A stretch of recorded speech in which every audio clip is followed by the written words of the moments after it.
ہے نبی پاک سید عالم صلی اللہ علیہ وسلم کے وسیلے کا یہ حال تھا کہ صحابہ ہر کام کے لیے دروازہ رسول پہ پہنچ جاتے تھے۔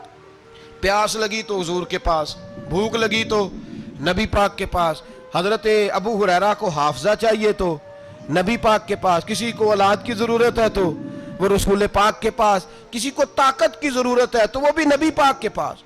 ہر آدمی جاتا تھا، انہیں پتا تھا دیتا خدا ہی ہے پر وسیلہ مصطفیٰ دیتا صلی اللہ علیہ۔ اور حضور نے فرمایا انما انا قاسم، بخاری مسلم ہے، فرمایا میں تو بانٹنے والا ہوں، میں قاسم ہوں، میں قاسم ہوں، واللہ یؤتی، ہاں عطا کرنے والا اللہ ہے، میں قاسم ہوں اور دینے والا اللہ ہے۔ صحابہ ہمیشہ نبی پاک کے واسطے سے دعا مانگتے، انہیں پتا تھا اگر تیرے واسطے سے مانگوں تو کوئی دعا بے اثر نہ ٹھہرے۔ ترمذی شریف، ابن ماجہ، دیگر تمام کتب میں امام احمد نے اپنی مسند میں نقل کیا۔ حضرت عثمان ابن حنیف کہتے ہیں میں نبی پاک کے پاس بیٹھا تھا تو ایک نابینا صحابی آئے، عرض کرنے لگے یا رسول اللہ صلی اللہ علیہ وسلم میں نابینا ہوں، میرے لیے دعا کریں، اللہ مجھے آنکھیں عطا فرمائے، دعا کریں۔ اب حضور نے پتہ کیا کہا؟ نبی پاک نے فرمایا دو باتیں، یا تو صبر کر لے یا میں دعا کر دیتا ہوں۔ کیا بات ہے، ماشاءاللہ، صبر کرے گا تو اللہ جنت دے گا، یا تو صبر کر لے یا میں۔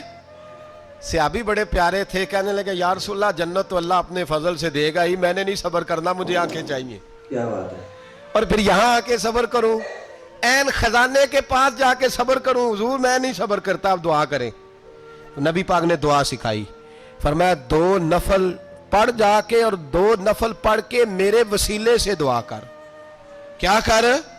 اللہ سے کہہ کہ اے اللہ میں تیرے پاس تیرے رسول کا وسیلہ لے کے آیا ہوں، اور پھر کہنا یا محمد انی توجہت علیک، کہنا ہے محمد صلی اللہ علیہ وسلم میں آپ کے وسیلے سے اللہ کی بارگاہ میں حاضر ہوں، اور پھر اللہ سے کہنا کہ اے اللہ تو اپنے نبی کی سفارش میرے حق میں قبول فرما۔ کون سکھا رہا ہے؟ بولیے کس کو؟ بولیے۔ کہا جا میرے وسیلے سے جا کے دعا کر۔ حضرت عثمان کہتے ہیں وہ چلے گئے، دو نفل پڑھے، حضور کے وسیلے سے دعا مانگی۔ فرماتے ہیں وہ چلے گئے پر ہم کوئی نہیں گئے۔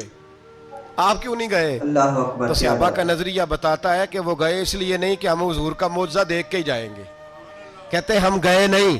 تھوڑی دیر گزری تو وہ صحابی جو اندھے گئے تھے جب واپس آئے ہیں تو اللہ نے انہیں آنکھیں عطا فرما دی۔ گئے تھے تو نابینا تھے، آئے تو بینا ہے۔ میرے نبی پاک صلی اللہ علیہ وسلم کا